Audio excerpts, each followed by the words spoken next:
ভাই কলেজে তো আজকে অনেক মজা হয়েছে। আরে নিম্ন চাপ দিল যে। ভাই তুই এইখানে দাঁড়া, আমি একটু পেশাব করে আসি। ওরে বাবা, এ চাপ তো আর সহ্য করতে পারতেছি না, যাই এখানে গিয়েই পেশাব করি। কি শান্তি। আমি এখানে চলে আসলাম কি করে? আরে শালা, তোর বাপ মা কোনোদিন শিখায়নি যে পানিতে পেশাব করতে হয় না? জলফারা, আমার তো বাবা মা নেই। রাজকুমারী, বলো তো এর সাথে এখন কি করা যায়? বাবা, এই বেচারাকে ছেড়ে দিন। তোমাকে অনেক ধন্যবাদ জলপরি। কোথায় যে গেল? আরে শালা, এত সময় লাগে পেশাব করতে?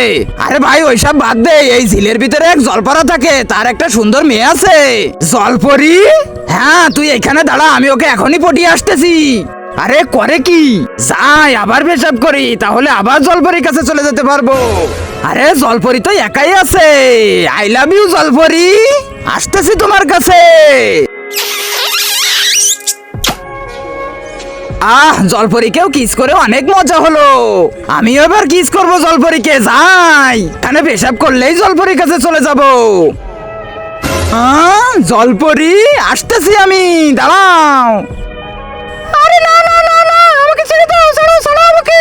তার আগে যারা চ্যানেলটিকে সাবস্ক্রাইব করে দিবে তার মা বাবা যেন অনেকদিন বেঁচে থাকে, আর যারা ভিডিওতে লাইক কমেন্ট করবে তাদের মনের আশা যেন পূরণ হয়, কমেন্টে বলে যাও আই লাভ ইউ মা বাবা।